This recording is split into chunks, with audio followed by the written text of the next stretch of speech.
Alhamdulillah pemirsa, apa kabarnya? Semoga Allah Ta'ala selalu menjaga dan melindungi kita semua. Kembali kita bertemu di Berita Islami Masa Kini, dan kali ini bersama saya Teguh Istu dan guru saya Ustadz Khalil Baslama. Assalamualaikum Ustadz. Waalaikumsalam. Sehat Ustadz? Alhamdulillah. Alhamdulillah. Ustadz, hari ini kita ada beberapa pembahasan yang akan kita bahas, dan nanti insya Allah saya akan bertanya sama antum nih Ustadz ya. Nggak apa-apa Ustadz ya? Silakan. Ada beberapa sih, cuman sekarang kita akan melihat satu video Ustadz, satu tayangan tentang permen narkoba yang ditemukan di Surabaya. Dan jadi korbannya itu adalah anak-anak Ustadz. Kita lihat dulu tayangannya Ustadz ya. Baik. Baik pemirsa, ini dia.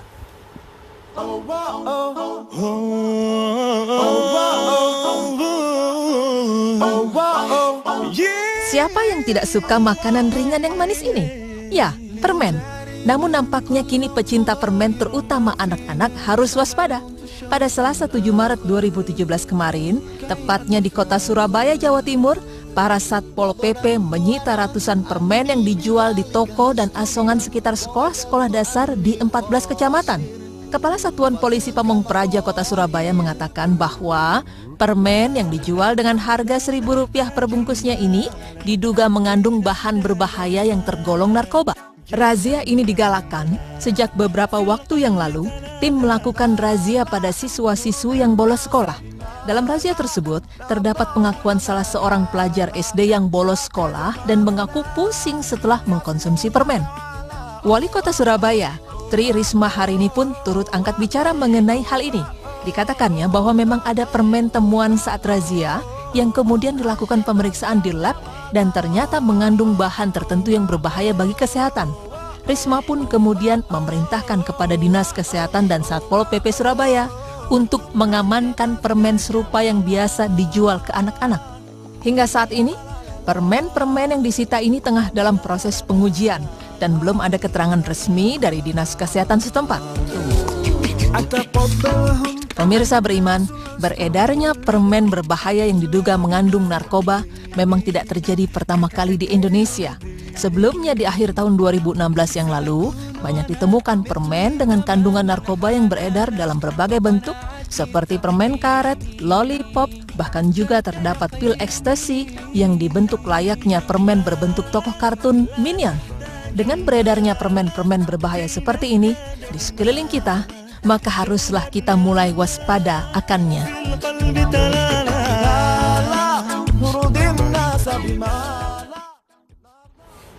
Ustadz, tuh ngeri banget ya Ustadz ya. Kita ngeliat ada beberapa memang kejadian yang ini realita yang ada Ustadz ya. Memang banyak sekali beberapa yang anak-anak muda memang dihancurkannya dengan salah satu dengan narkoba Ustadz gitu.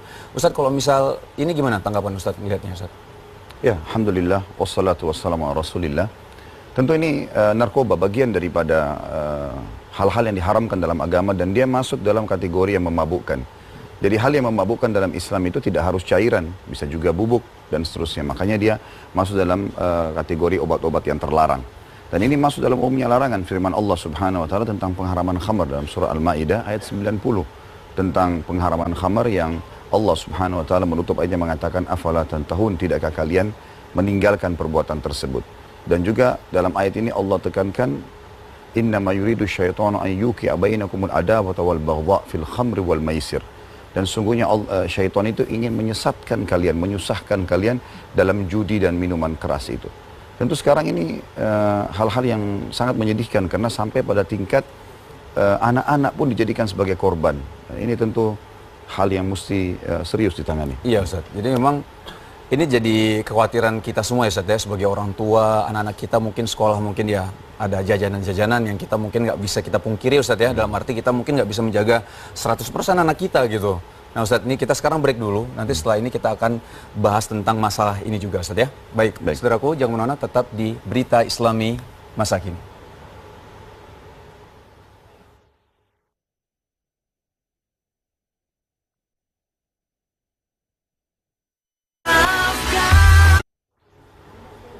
Baik saudaraku, kita kembali di Berita Islami Masa Kini.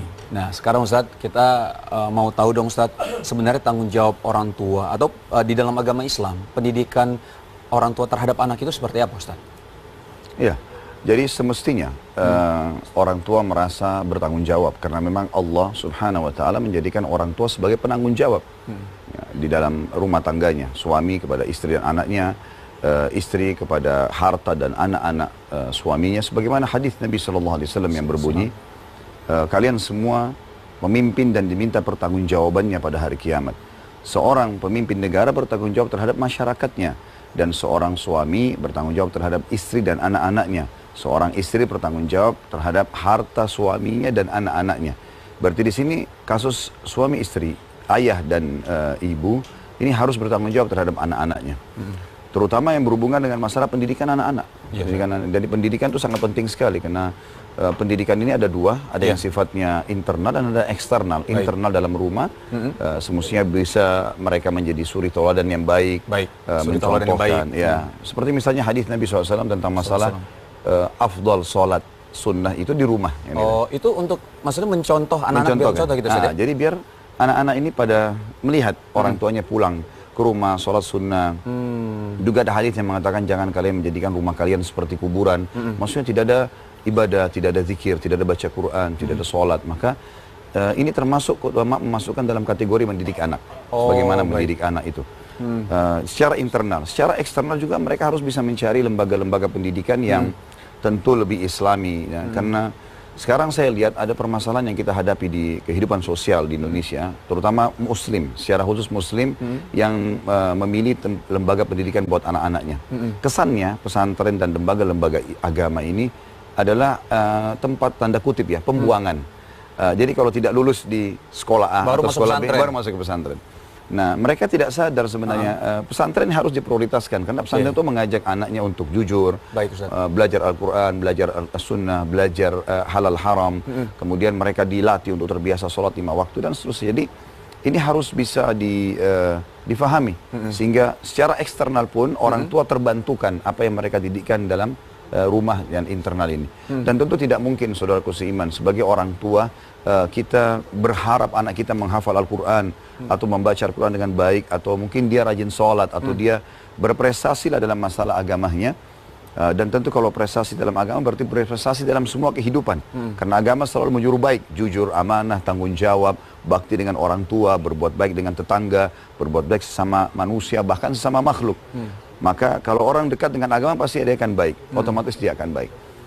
Di sini dia harus bisa, orang tua harus bisa menyadari pentingnya poin itu, sehingga dia menyatukan antara pendidikan agama yang dia sendiri harus terapkan dulu, kemudian dia bisa terapkan kepada anak-anak. Jadi Ustadz, ini kan memang ada pengaruh internal dan eksternalnya. Ini memang sama-sama kuat sebenarnya Ustadz ya, pergaulan juga gitu. Nah Ustadz, kalau misalnya memang di satu sisi kita sebagai orang tua, tadi Ustadz sudah sampaikan bahwa memang dari kecil itu harus dididik dengan agama Ustadz, itu nggak bisa kita pungkiri Ustadz ya. Nah Ustadz, seberapa penting sih anak ini nanti untuk kita Ustadz? Maksudnya ini menjadi investasi kita di dunia maupun di akhirat. Jadi sebenarnya anak itu aset amal jariah yang luar biasa, luar biasa. Misal contoh saja, saya sama Mas Wisnu sekarang pada saat kita bisa berjalan, bisa berbicara, kita mengetahui mana baik dan mana buruk. Kalau orang tua menjadi penyebab dalam hal itu, misal saya bisa berjalan karena ayah saya dan ibu saya dulu waktu kecil mengajarkan saya jalan, atau mengajarkan saya berbicara, atau membedakan, memberitahukan mana yang baik dan mana buruk, baik itu tata krama, kehidupan sehari-hari, ataupun masalah informasi, ilmu pengetahuan. Maka sampai sekarang dan mungkin sampai saya meninggal ataupun saya mengajarkan kepada orang lain, orang tua saya panen pahalanya. Masya Allah. Terus itu Ustaz ya? Maka aset amal jariah sebenarnya adalah anak-anak. Masya Allah. Nah, makanya banyak orang tua tidak sadar, mereka sibuk menitipkan anaknya ke baby sister saja, atau ke pembantu rumah tangga, walaupun ini boleh, bukan tidak boleh. Karena Nabi SAW menggunakan pembantu di rumahnya, tetapi poinnya adalah bagaimana dia harus mengetahui dan menyadari kalau tenaga dia atau andil dia dalam masalah ini lebih besar dibandingkan orang-orang lain. Baik di dunia maupun di akhirat, Ustaz ya. Di akhirat juga maksudnya dalam arti kalau kita meninggal, kita tetap akan dapat amalan. Tentu. Jadi sekarang kita sedang bicara masalah di dunia dia akan merasa bangga karena anaknya baik, dan akan diceritakan baik oleh masyarakat. Di akhirat juga akan menjadi aset amal jariah tentunya. Akan sangat membantu dia. Baik Ustaz, kita sekarang akan ada beberapa foto nih Ustaz. Nah ini tentang 3 pelajar di Bangkalan, ini bolos terus pesta miras Ustaz. Ini kalau antum lihat sendiri, ini apa pengaruh pergaulan itu sangat besar Ustaz?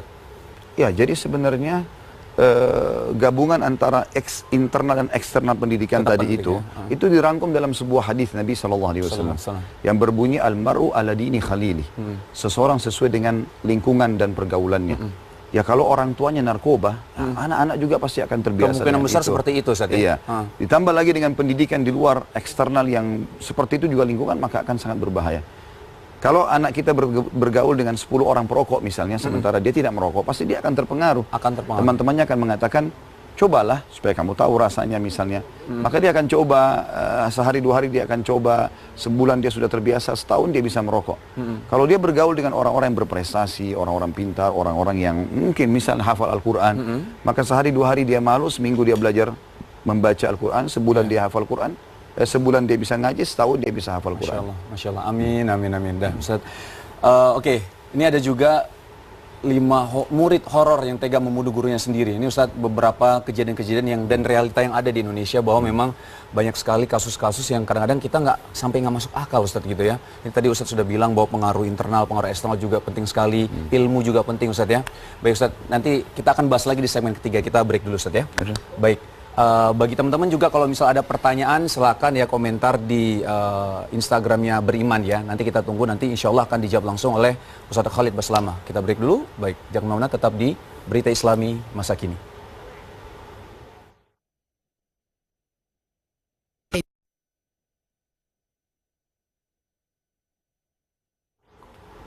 Baik, kembali di Berita Islami Masa Kini. Ustaz, ini kita tetap tentang masalah pendidikan anak dan orang tua gitu ya. Terutama kewajiban orang tua kepada anak gitu Ustaz ya. Ustaz, ada nggak sih orang tua yang durhaka kepada anaknya itu ada? Biasa selama ini kan kita dengar anak durhaka kepada orang tua. Ini ada nggak orang tua yang durhaka kepada anak? Memang sebenarnya istilah durhaka itu hanya anak kepada orang tua. Iya. Dan tidak pernah kita temukan ada pernyataan syar'i atau dalam agama kita orang tua durhaka sama anak.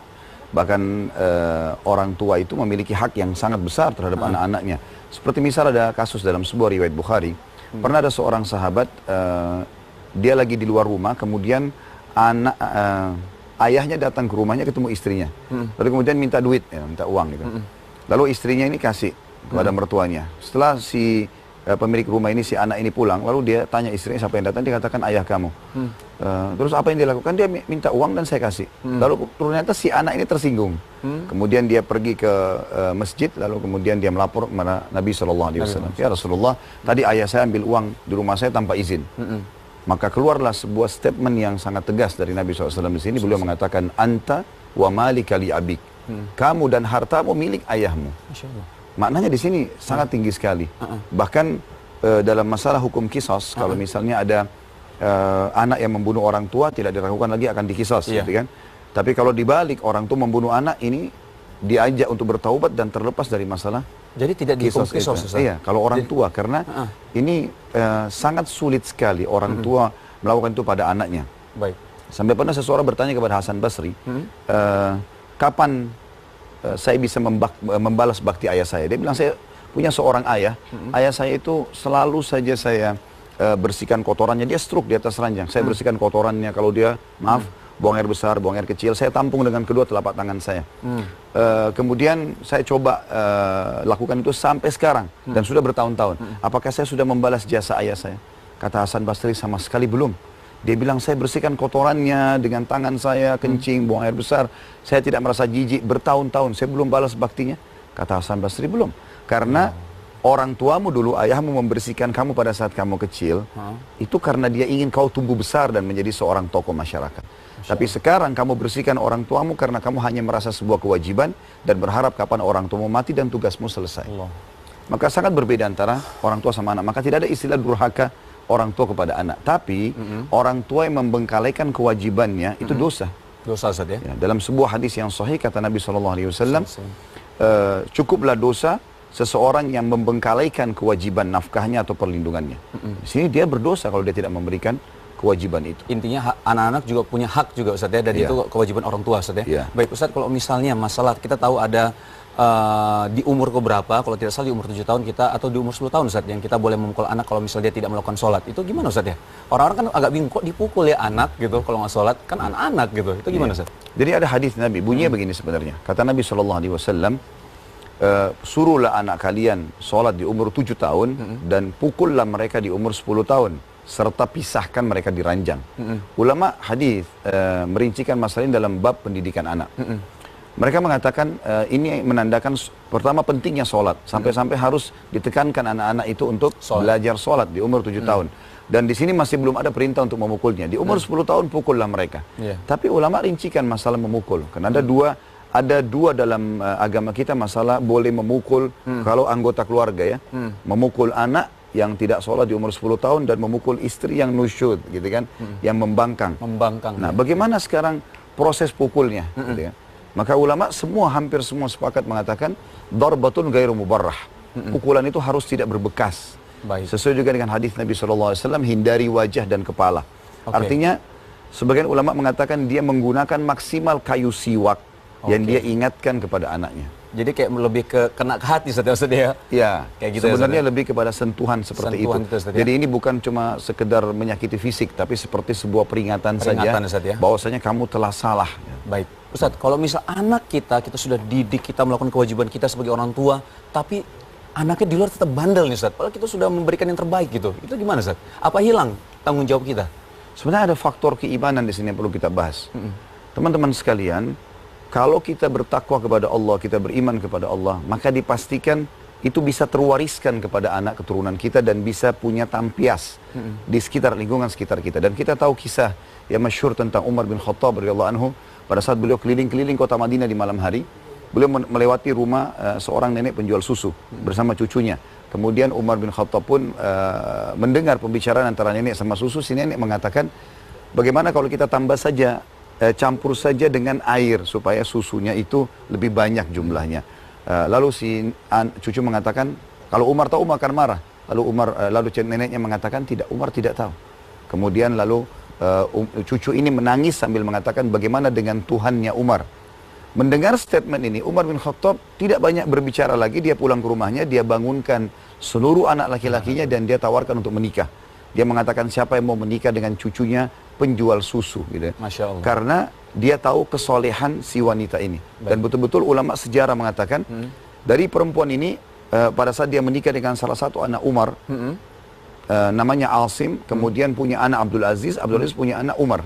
Dan Umar bin Abdul Aziz seorang khalifah muslim yang terkenal dengan kesolehannya, dan para ahli sejarah mengatakan ini adalah turunan atau warisan dari si nenek yang atau si perempuan tadi yang soleha itu. Masya Allah. Jadi sebenarnya kita bisa punya tampiasan untuk itu. Baik Ustadz, itu pengaruh orang tua, keimanan orang tua itu ternyata langsung ke anak-anak juga Ustadz ya. Ustadz, Afwan nih minta kesimpulan dari antum Ustadz.